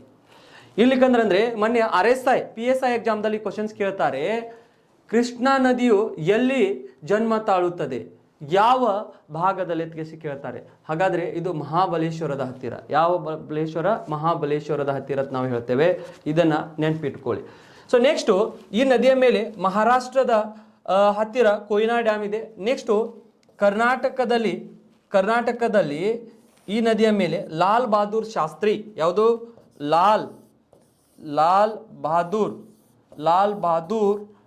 ಬಹದ್ದೂರ್ ಶಾಸ್ತ್ರಿ ಅಣೆಕಟ್ಟು ಇದೆ ಸ್ನೇಹಿತರೆ. ಲಾಲ್ ಬಹದ್ದೂರ್ ಶಾಸ್ತ್ರಿ ಅಣೆಕಟ್ಟು ಏನಿದೆ ಅಲ್ಲ, ಈ ಲಾಲ್ ಬಹದ್ದೂರ್ ಶಾಸ್ತ್ರಿ ಅಣೆಕಟ್ಟು ಇಲ್ಲಿ ಆಲ್ಮಟ್ಟಿ ಹತ್ತಿರ ಇದೆ. ಇದು ಎಲ್ಲಿದೆ? ಆಲ್ಮಟ್ಟಿ ಅಂತ ಕರಿತೇವೆ. ಎಲ್ಲಿ? ಬಿಜಾಪುರ ಜಿಲ್ಲೆಯ ಬಸವನಬಾಗೇವಾಡಿ ತಾಲೂಕಿನ ಹತ್ತಿರ. ಬಿಜಾಪುರ ಜಿಲ್ಲೆಯ ಬಸವನಬಾಗೇವಾಡಿ ತಾಲೂಕಿನ ಹತ್ತಿರ ಆಲ್ಮಟ್ಟಿ ಅಂತ ಕರಿತೇವೆ ಸ್ನೇಹಿತರೆ. ಆ ಆಲ್ಮಟ್ಟಿ ಹತ್ತಿರ ಲಾಲ್ ಬಹದ್ದೂರ್ ಶಾಸ್ತ್ರಿ ಅಣೆಕಟ್ಟು ನಮಗೆ ಕಂಡು ಬರುತ್ತೆ ಈ ನದಿಯ ಮೇಲೆ. ನೆಕ್ಸ್ಟು ಮತ್ತೆ ಕರ್ನಾಟಕದಲ್ಲಿನೇ ಈ ನದಿಯ ಮೇಲೆ ಇನ್ನೂ ಒಂದು ಅಣೆಕಟ್ಟು ಇದೆ. ನಾರಾಯಣಪುರದ ಹತ್ತಿರ ಅಥವಾ ಒಂದು ಯಾದಗಿರಿ ಮತ್ತು ಯಾದಗಿರಿ ಇದೆ, ಯಾದಗಿರಿ ಜಿಲ್ಲೆ, ಅಲ್ಲಿ ನಾರಾಯಣಪುರ. ಆ ನಾರಾಯಣಪುರದ ಹತ್ತಿರ ನಾರಾಯಣಪುರ ಡ್ಯಾಮ್ ಅಥವಾ ನಾವು ಬಸವಸಾಗರ ಅಣೆಕಟ್ಟು ಅಂತ ಕರಿತೇವೆ. ನಾರಾಯಣಪುರ ಡ್ಯಾಮ್ ಅಥವಾ ಬಸವಸಾಗರ, ಹೌದಾ? ನಾರಾಯಣಪುರ ಡ್ಯಾಮ್ ಅಂತ ಕರಿಬಹುದು ಅಥವಾ ಏನಂತ ಕರಿಬಹುದು? ಬಸವಸಾಗರ ಅಣೆಕಟ್ಟು ಅಂತ ಕರಿತೇವೆ. ಏನಂತ ಕರಿತೇವೆ? ಬಸವಸಾಗರ ಅಣೆಕಟ್ಟು. ಬಸವಸಾಗರ, ಯಾವ ಸಾಗರ? ಬಸವಸಾಗರ ಅಣೆಕಟ್ಟು ಅಂತ ಕರಿತೇವೆ ಸ್ನೇಹಿತರೆ. ಸೊ ಈ ಎರಡು ಡ್ಯಾಮ್ಗಳು ಕರ್ನಾಟಕದಲ್ಲಿ ಈ ನದಿಯ ಮೇಲೆ ಕಂಡು ಬರ್ತವೆ. ನಂತರ ಈಗ ನೋಡಿ, ಈ ಆಂಧ್ರ ಪ್ರದೇಶದ ಹತ್ತಿರ ಈ ನದಿಯ ಮೇಲೆ ನಮಗೆ, ಈ ಆಂಧ್ರ ಪ್ರದೇಶದ ಹತ್ತಿರ ಇಲ್ಲಿ ನಮಗೆ ಕೆಲವೊಂದು ಪ್ರದೇಶಗಳು, ಈಗ ನೋಡ್ರಿ, ಶ್ರೀಶೈಲಂ ಅನ್ನುವಂಥ ಪ್ರದೇಶದಲ್ಲಿ ಈ ನದಿಯ ಮೇಲೆ ಜಲವಿದ್ಯುತ್ತನ್ನು ಉತ್ಪಾದನೆ ಮಾಡ್ತಾರೆ. ಏನು ಉತ್ಪಾದನೆ ಮಾಡ್ತಾರೆ? ಜಲವಿದ್ಯುತ್, ಹೌದಾ? ನೆಕ್ಸ್ಟು ಇಲ್ಲಿ ಮತ್ತೆ ನಾಗಾರ್ಜುನ್, ಹೌದಾ? ಈ ನಾಗಾರ್ಜುನ್ ಯೋಜನೆ ಕೂಡ ಈ ನದಿಯ ಮೇಲೆ ಇದೆ. ನಾವು ಯೋಜನೆಗಳು ಬಂದಾಗ ನೋಡೋಣ. ಶ್ರೀಶೈಲಂ ಅನ್ನುವಂಥ ಪ್ರದೇಶದಲ್ಲಿ ಈ ನದಿಯ ಮೇಲೆ ಏನು ಮಾಡ್ತಾರೆ ಅಂದ್ರ ಜಲವಿದ್ಯುತ್ತನ್ನು ಉತ್ಪಾದನೆ ಮಾಡ್ತಾರೆ. ನೆಕ್ಸ್ಟು ನಾಗಾರ್ಜುನ್ ಎಂಬ ಪ್ರದೇಶದಲ್ಲಿ ಈ ನದಿ ಏನಂದ್ರೆ ನಾಗಾರ್ಜುನ್ ಯೋಜನೆ ಮಾಡ್ತಾರೆ. ಸೊ ನಾಗಾರ್ಜುನ ಯೋಜನೆಯಿಂದ ಇದು ಏನಾಗತ್ತೆ ಅಂದ್ರೆ ಆಂಧ್ರ ಪ್ರದೇಶ ಮತ್ತು ಕರ್ನಾಟಕಕ್ಕೆ ಏನಂದ್ರೆ ಅನುಕೂಲ ಆಗತ್ತೆ.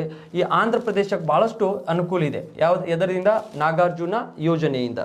ಸೊ ನೆಕ್ಸ್ಟು ಈ ನದಿ ಮತ್ತೆ ಎಲ್ಲಿ ಹೋಗಿರುತ್ತೆ ಅಂದ್ರೆ ಈ ಬಂಗಾಳ ಕೊಲ್ಲಿಗೆ ಬಂದು ಕೂಡತ್ತೆ. ಯಾವ ನದಿಯಾಗಿದೆ ನಮಗಿದು? ಕೃಷ್ಣ. ಹಾಗಾದರೆ ಈ ಕೃಷ್ಣಾ ನದಿಯ ಉಪನದಿಗಳು ಏನಿದಾವಲ್ಲ ಸ್ನೇಹಿತರೆ, ಅವು ಕೂಡ ನಮಗೆ ಇಂಪಾರ್ಟೆಂಟ್ ಆಗುತ್ತೆ. ಇದರ ಉಪನದಿಗಳನ್ನು ನಾವು ನೋಡಿದಾಗ, ಈಗ ನಾವು ಈ ನದಿಯ ಉಪನದಿಗಳು ನೋಡಬೇಕಾಗತ್ತೆ. ಈಗ ನಾವು ಪ್ರಥಮವಾಗಿ ಏನು ನೋಡಿದ್ದೇವೆ?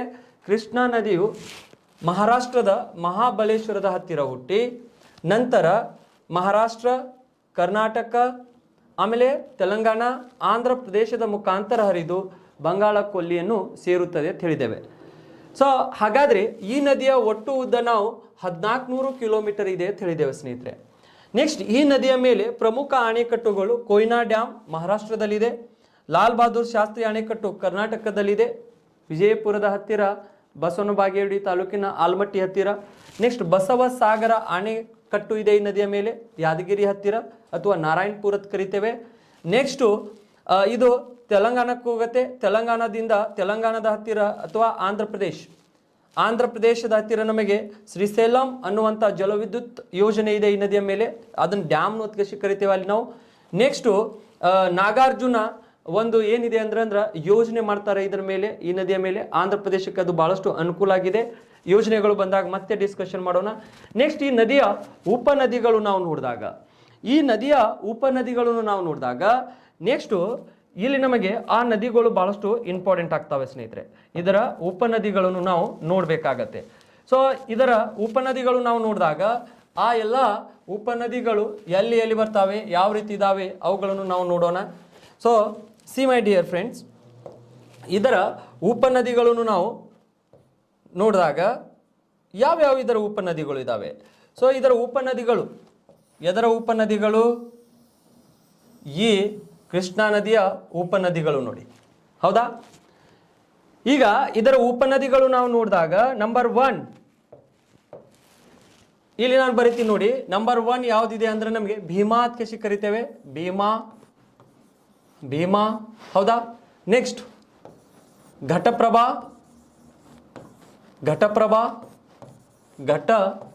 ಸ್ನೇಹಿತರೆ, ಘಟಪ್ರಭಾ. ಆಮೇಲೆ ಮಲಪ್ರಭಾ ಯಾವ್ದಿದೆ? ಮೂರನೇದು ಮಲಪ್ರಭಾ, ಮಲಪ್ರಭಾ ಹೌದಾ, ಮಲಪ್ರಭಾ ಇದೆ. ಆಮೇಲೆ ನೆಕ್ಸ್ಟ್ ನಮಗೆ ಭೀಮಾ, ಘಟಪ್ರಭಾ, ಮಲಪ್ರಭಾ, ನೆಕ್ಸ್ಟು ತುಂಗಭದ್ರಾ, ತುಂಗಭದ್ರಾ ಹೌದಾ, ತುಂಗಭದ್ರಾ ಇದೆ. ತುಂಗಭದ್ರಾ ಆದಮೇಲೆ ನಮಗೆ ನೆಕ್ಸ್ಟ್ ನಾವು ಈ ನದಿ ಇವು ಏನಂದ್ರೆ ಭೀಮಾ ಆಗಿರ್ಬೋದು, ಘಟಪ್ರಭಾ ಆಗಿರ್ಬೋದು, ಮಲಪ್ರಭಾ ಆಗಿರ್ಬೋದು, ತುಂಗಭದ್ರಾ ಆಗಿರ್ಬೋದು, ಇವು ಬಹಳಷ್ಟು ಇಂಪಾರ್ಟೆಂಟ್ ಇದ್ದಾವೆ. ಯಾವ ನದಿಯ ಉಪನದಿಗಳು ಅಂದ್ರೆ ನಮಗೆ ಈ ಕೃಷ್ಣ ನದಿಯ ಉಪನದಿಗಳು ಅಂತ ಹೇಳ್ತೇವೆ ಸ್ನೇಹಿತರೆ.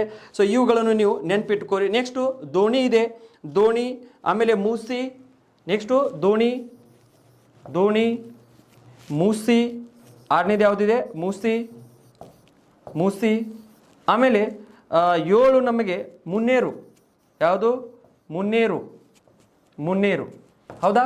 ಇವೆಲ್ಲ ಈ ನದಿಯ ಉಪನದಿಗಳು ಇದ್ದಾವೆ.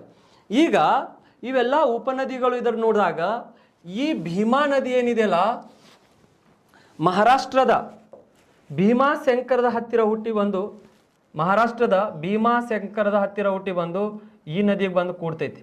ಈ ಭೀಮಾ ನದಿಯು ಕರ್ನಾಟಕದಲ್ಲಿನೂ ಸ್ವಲ್ಪ ಕಂಡು ಬರುತ್ತೆ ನಮಗೆ, ಸೊ ವಿಜಯಪುರ ಕಡೆಗೆ. ಹಾಗಾಗಿ ಈ ಭೀಮಾ ವಿಜಯಪುರ ಜಿಲ್ಲೆ ಕಡೆಗೂ ನಮಗೆ ಕಂಡು ಬರುತ್ತೆ. ಭೀಮಾ ನದಿ ನೀವು ಇಷ್ಟೇ ನೆನ್ಪಿಟ್ಕೋರಿ, ಇದರ ಉಪನದಿ ಯಾವುದಿದೆ ಭೀಮಾ, ಇದು ಮಹಾರಾಷ್ಟ್ರದ ಭೀಮಾಶಂಕರದ ಹತ್ತಿರ ಹುಟ್ಟಿ ಬರುತ್ತೆ ಸ್ನೇಹಿತರೆ. ಮತ್ತೆ ನಾವು ಕರ್ನಾಟಕ ಜಾಗ್ರಫಿ ಒಳಗೆ ಹೋಗಿದ್ದ ಈ ನದಿಯ ಬಗ್ಗೆ ಮತ್ತೆ ನಾನು ಕರ್ನಾಟಕ ಜಾಗ್ರಫಿ ಮಾಡಿದೆ ಅಂದರೆ ಅಲ್ಲಿ ಮತ್ತೆ ಚೆನ್ನಾಗಿ ಡಿಸ್ಕಷನ್ ಮಾಡಿ ಕೊಡ್ತೀನಿ ನಿಮಗೆ. ಇಲ್ಲಿ ಇದು ನಮಗೆ ಭೀಮಾ ನದಿಯು ಮಹಾರಾಷ್ಟ್ರದ ಭೀಮಾಶಂಕರದ ಹತ್ತಿರ ಹುಟ್ಟಿ ಬಂದು ನೆಕ್ಸ್ಟು ಯಾವ ನದಿಯನ್ನು ಕೂಡುತ್ತದೆ, ಕೃಷ್ಣಾ ನದಿಯನ್ನು ಕೂಡುತ್ತದೆ ಹೌದಾ. ನೆಕ್ಸ್ಟು ಈ ಘಟಪ್ರಭಾ ನದಿ ಸ್ನೇಹಿತರೆ, ಯಾವುದು ಘಟಪ್ರಭಾ.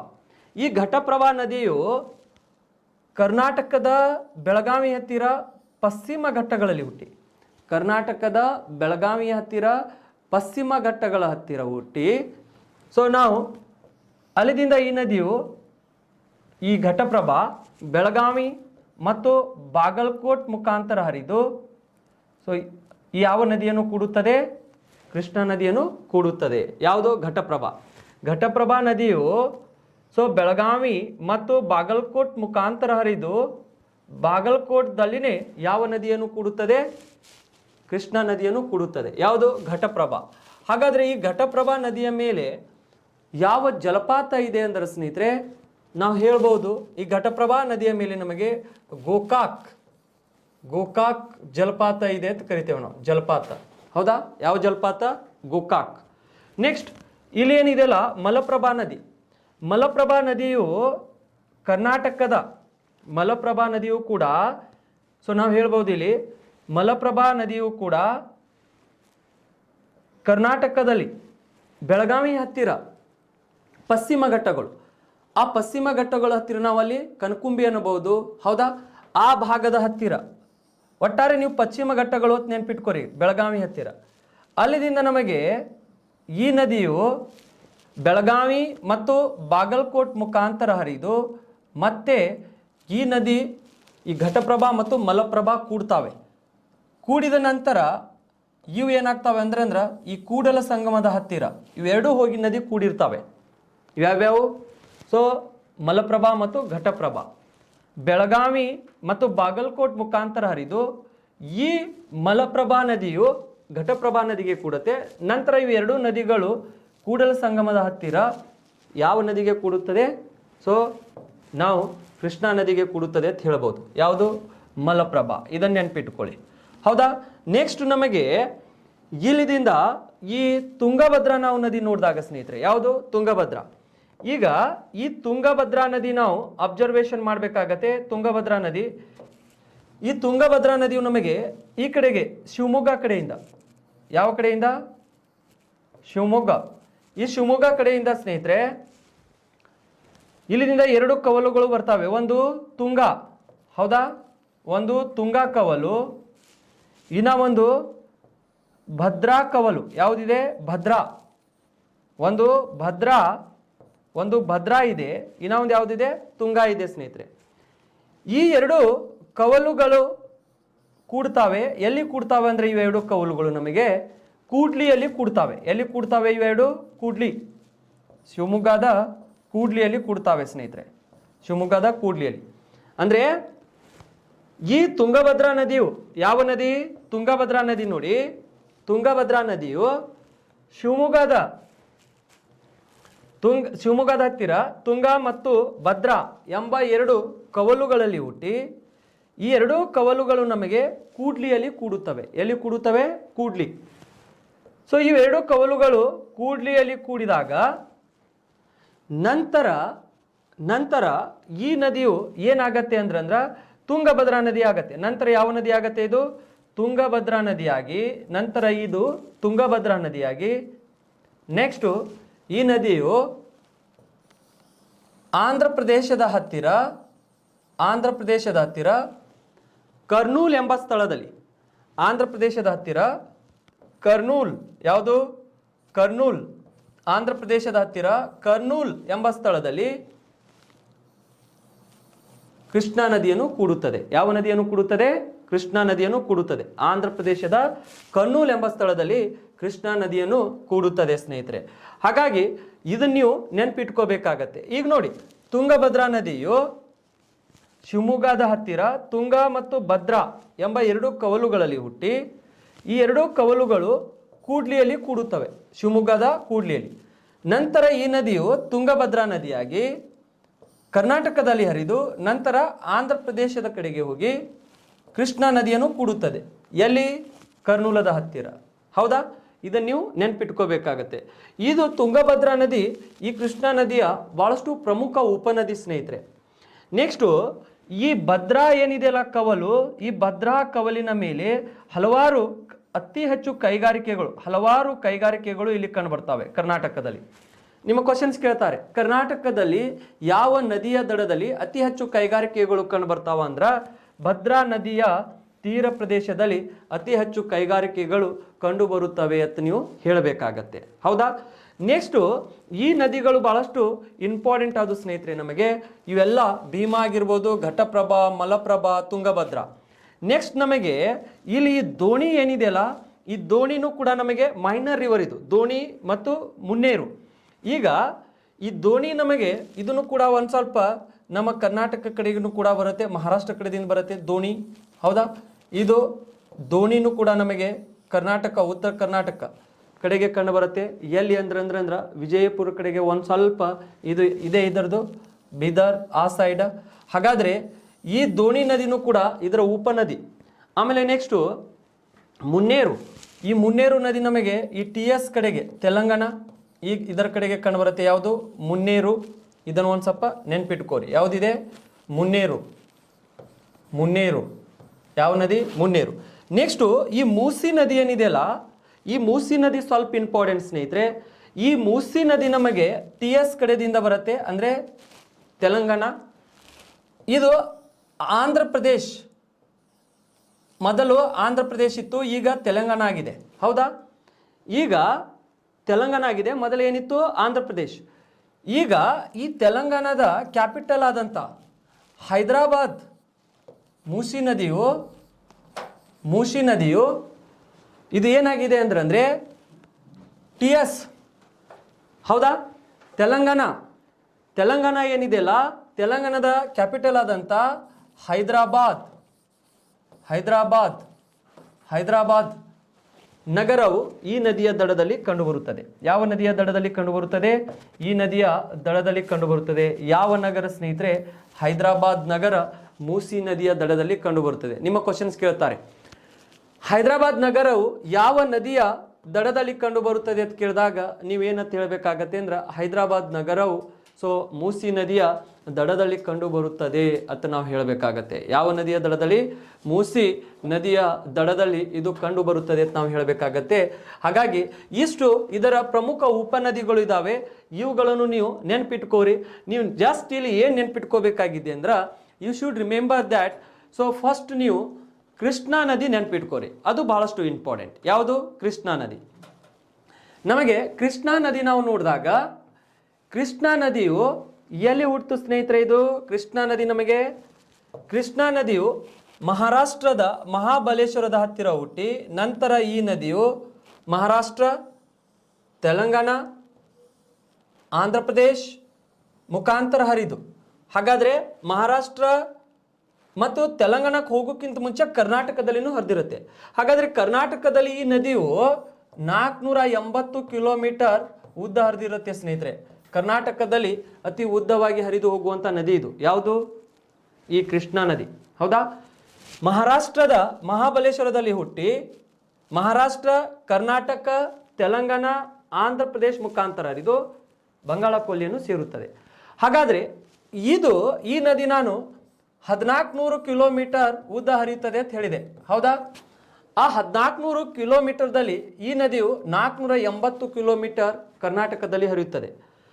ಹಾಗಾದ್ರೆ ಇದು ಕರ್ನಾಟಕದಲ್ಲಿ ನಮಗೆ ಈ ಕರ್ನಾಟಕ ಏನಿದೆಯಲ್ಲ ಸ್ನೇಹಿತರೆ, ಒಂದು ಸ್ವಲ್ಪ ಕರ್ನಾಟಕ ಮ್ಯಾಪ್ ನಾವು ನೋಡಿದಾಗ ಕರ್ನಾಟಕದಲ್ಲಿ ಇದು ನಮಗೆ ಈ ರೀತಿ ಹರಿದು ಹೋಗುತ್ತೆ. ಈ ರೀತಿ ಹೋಗಿ ಇಲ್ಲಿ ಮಹಾರಾಷ್ಟ್ರ ಇದೆ ಅಂತ ತಿಳ್ಕೊಳ್ಳಿ. ಮಹಾರಾಷ್ಟ್ರ, ಇದು ಕರ್ನಾಟಕ, ಇಲ್ಲಿ ತೆಲಂಗಾಣ, ನೆಕ್ಸ್ಟ್ ಮುಂದೆ ಆಂಧ್ರ ಪ್ರದೇಶ ಕಂಡು ಬರುತ್ತೆ ಈ ರೀತಿ. ಹಾಗಾದ್ರೆ ಈ ಕರ್ನಾಟಕದಲ್ಲಿ ಈ ನದಿ 480 ಕಿಲೋಮೀಟರ್ ಉದ್ದ ಹರಿದು ಹೋಗುತ್ತೆ. 480. ಹಾಗಾಗಿ ನಾವು ಈ ನದಿಗೆ ಉತ್ತರ ಕರ್ನಾಟಕದ ಜೀವ ನದಿ ಅಂತ ಕರಿತೇವೆ ಸ್ನೇಹಿತರೆ. ಉತ್ತರ ಕರ್ನಾಟಕದ ಜೀವ ನದಿ ಇದು. ಹೌದಾ? This is the life of north Karnataka ಅಂತ ಕರಿತೇವೆ ನಾವು. ಅದನ್ನು ನೀವು ನೆನ್ಪಿಟ್ಕೋಬೇಕು. ನೆಕ್ಸ್ಟು ಈ ನದಿ ಏನಾಗಿದೆಯಲ್ಲ, ಈ ನದಿಯ ವಿಶೇಷತೆ ಏನಿದೆ ಅಂದ್ರೆ ಸ್ನೇಹಿತರೆ, ನೆಕ್ಸ್ಟ್ ನಾವು ನೋಡಿದಾಗ ಈ ತುಂಗಭದ್ರಾ ನದಿ, ಈಗ ನೋಡಿ ಈ ತುಂಗಭದ್ರಾ ನದಿ, ಈಗ ನೋಡ್ರಿ ಭದ್ರಾ ಮತ್ತು ತುಂಗ ಇವೆರಡು ಕವಲುಗಳು ಕೂಡಿ ತುಂಗಭದ್ರಾ ನದಿ ಆಗಿರುತ್ತೆ.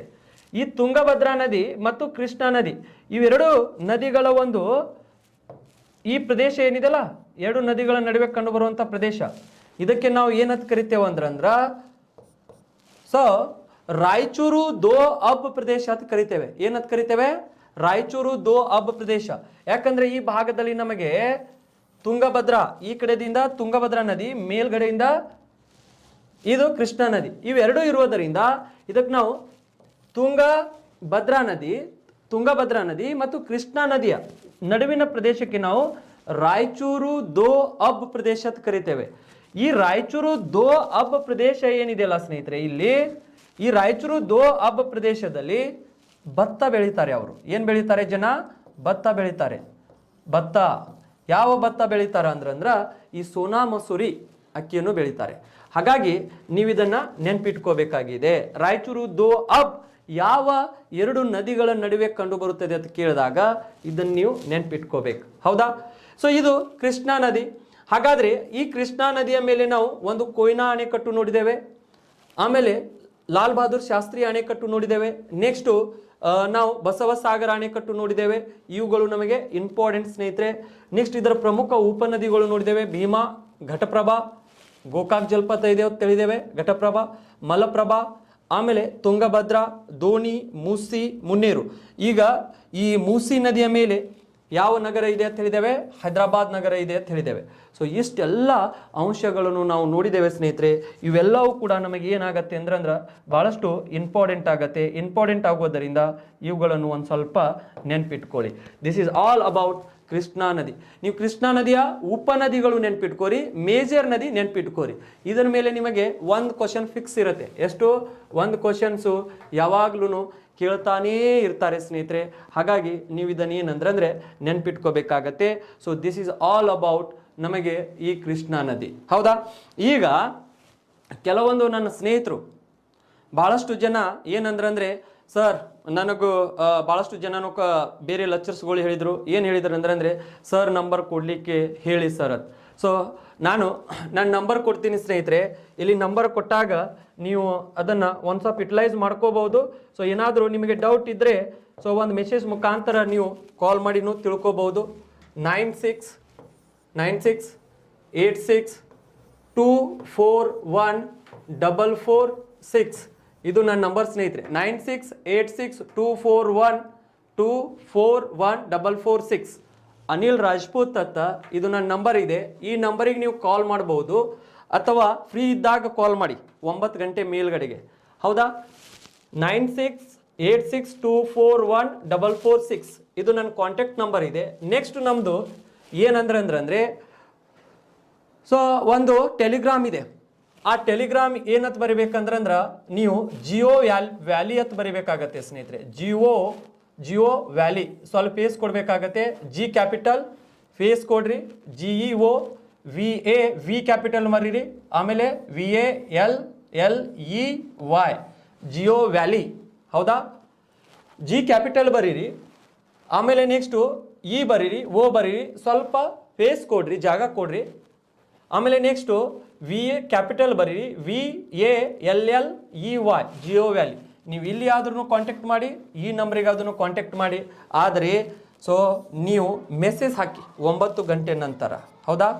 ಅದಕ್ಕೆ ಇಷ್ಟು ನಾವು ವಿಷಯಗಳನ್ನು ನಾವು ತಿಳ್ಕೊಬಹುದು ಸ್ನೇಹಿತರೆ. ನೆಕ್ಸ್ಟು ಮುಂದಿನ ನದಿಗಳನ್ನು ನಾವು ಡಿಸ್ಕಷನ್ ಮಾಡೋಣ. ಸೊ ನಿಮಗೆ ಏನು ಹೆಲ್ಪ್ ಬೇಕಾಗಿದೆಯಲ್ಲ ಅದು ನಾವು ಎಲ್ಲರೂ ಕೂಡ ಕೂಡಿ ಮಾಡ್ತೇವೆ. ನೆಕ್ಸ್ಟ್ ಕ್ಲಾಸ್ದಲ್ಲಿ ನಾವು ಮತ್ತೆ ಡಿಸ್ಕಷನ್ ಮಾಡೋಣ. Have a nice day. Okay then bye.